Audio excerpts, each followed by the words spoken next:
নমস্কার বন্ধুরা, আমি মানসী কিচেনে সবাইকে স্বাগত। তো বন্ধুরা, আজকে বাড়িতে সবারই ইচ্ছে হলো চিকেন খাবে। তো আজকে একটা দুর্দান্তভাবে আমি কিন্তু এমনি ব্রয়লার মুরগি না, কক মুরগির আজকে কিভাবে সুন্দরভাবে একটা রেসিপি আপনাদের সঙ্গে শেয়ার করতে চলেছি। তো বন্ধুরা, প্লিজ আপনারা পুরো ভিডিওটি দেখতে থাকুন আমি কিভাবে বানাই। আর এখানে আমি কিন্তু আজকে 750 কক মুরগি নিয়েছি।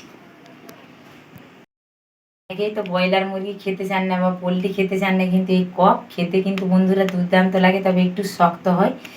একটু ভালো করে ম্যারিনেট করে কষিয়ে সেদ্ধ করে করলে খেতে দারুণ লাগবে। দেখুন আমি ধুয়ে নিয়েছি। এখানে এবারে মাখিয়ে দেব হলুদ। তবে এই হলুদ আর কিন্তু লবণ আগে থেকে কিন্তু মাখিয়ে রাখবেন, তাহলে মাংসের যে একটা এস্টে গন্ধ ছাড়ে কিন্তু আর এতে করে লাগবে না, জলটা ঝরিয়ে গেলে। তো সেই কারণে আমি এই ঠেকাতে হলুদ আর লবণটা মাখালাম। দেখুন আমাদের কিন্তু আমরা পছন্দের মতন পিস করেছি, একটু বড় রাখলেই ভালো লাগবে। এবার মাখিয়ে নিয়েছি, দেখুন এদিকে জল ঝরে যাবে, তাহলে আর এতটা গন্ধ ছাড়বে না। এটা রেখে দেবো। এবারে গ্যাসটা ধরিয়ে নিচ্ছি।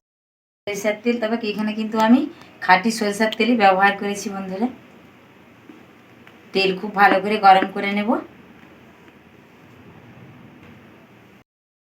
খুব ভালো করে গরম করে নিয়েছি। আর এই চিকেনগুলো একটু শক্ত হয়, সেই কারণে দেখুন একটু বড় বড় সাইজের করে আলুগুলো কেটেছি। তো আলুগুলো খুব ভালো করে ভেজে নিচ্ছি।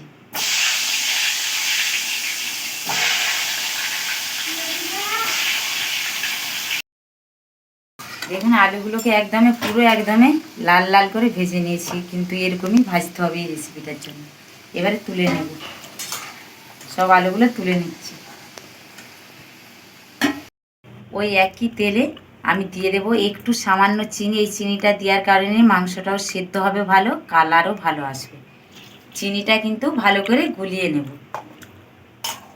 এই দানা দানা থাকলে কিন্তু দিলে হবে না, চিনিটাকে ভালো করে গুলিয়ে নিতে হবে। চিনিটা ভালো করে গুলে গেছে।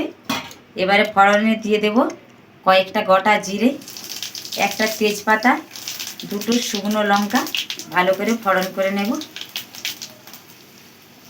এবারে দিয়ে দেব 3টে কাঁচা লঙ্কা।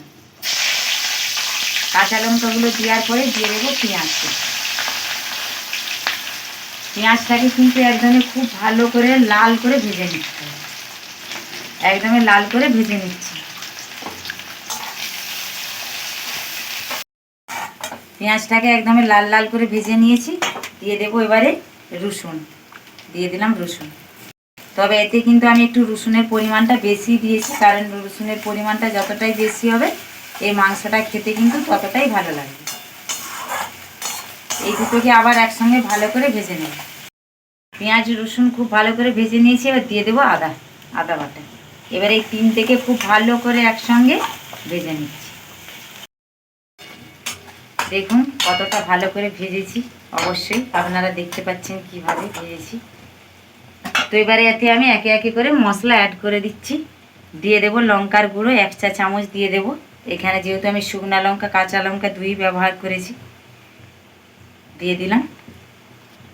এবারে দিয়ে দেব 1/2 চা চামচ, খুব বেশি দেব না, জিরের গুঁড়ো। 1 চা চামচ দিয়ে দিচ্ছি ধনের গুঁড়ো,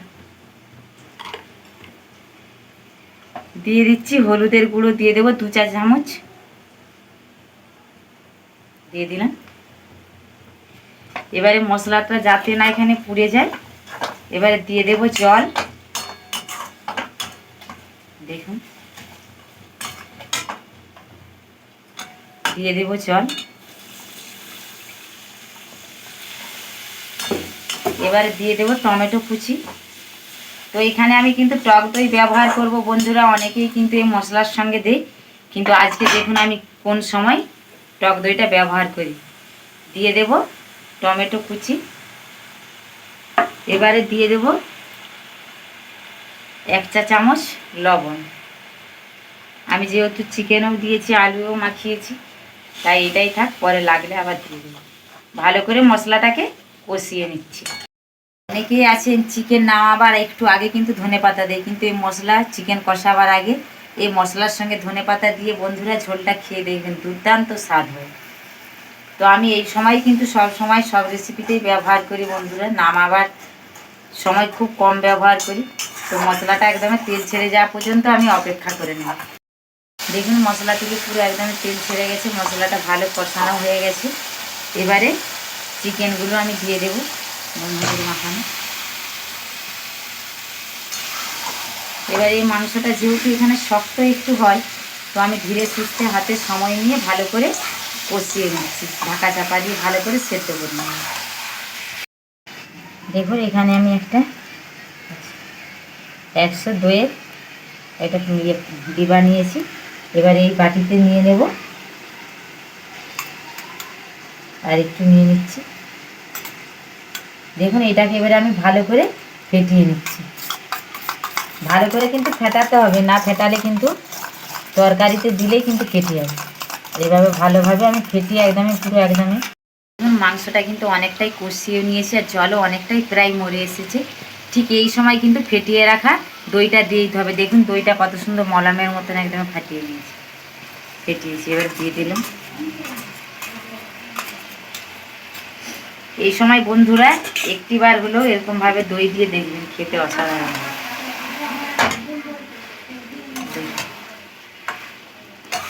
এই টক দই দেওয়ার পরে আমি আরও ভালো করে 10 মিনিটের মতন ভালো করে কষিয়ে নিচ্ছি। দেখুন একদমই ভালো করে কিন্তু একদমই কষিয়ে নিয়েছি। তো আমার বড় মশাই বললে একটু প্রেসার কুকারে দিয়ে দিতে, বলে ভালো করে আরও সেদ্ধ হয়ে যাবে। তো দেখুন নামিয়ে নিচ্ছি, নামিয়ে আমি প্রেসার কুকারে দিচ্ছি। তা আপনাদের সঙ্গে দেখুন কড়াই থেকে একবারে কুকারে দিয়ে দিচ্ছি। দেখুন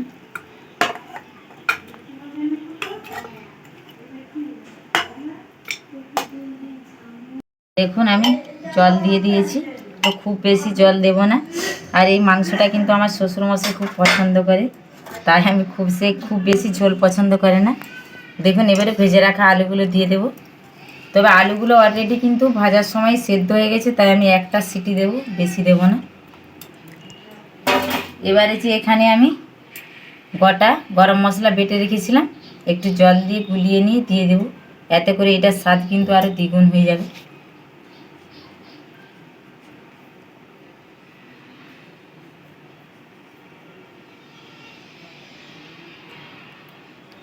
দেখুন দিয়ে দিলাম। এবারে প্রেসার কুকারের ঢাকনাটা আমি এঁটে দিচ্ছি। এবারে আমি প্রেসার কুকারে বসিয়ে দিলাম। তবে একটা সিটি মারবো, নাহলে আলুগুলো কিন্তু ঘেটে যাবে। তারপরে আপনাদের দেখাচ্ছি। একটা সিটি পড়ে যাওয়ার পরে নামিয়ে ঠান্ডা করে নিয়েছি। দেখুন দেখুন কত সুন্দর হয়েছে। এটা আমি এবারে গামলিয়ে ঢালছি, ঢেলে দেখাচ্ছি কত সুন্দরভাবে বানালাম। দেখুন কত সুন্দর হয়েছে। তো দুপুরে গরম গরম ভাতের সঙ্গে এরকম কক মুরগির রেসিপি থাকলে খেতে কিন্তু দুর্দান্ত হবে। তো আমার একদমই এই সাধারণ রেসিপিটা কেমন লাগলো অবশ্যই আপনারা কমেন্টের মাধ্যমে জানাবেন। ভালো লাগলে লাইক শেয়ার করবেন। আপনারা ভালো থাকবেন, সুস্থ থাকবেন, সাবধানে থাকবেন। আবার দেখা হচ্ছে অন্য কোনো রেসিপি।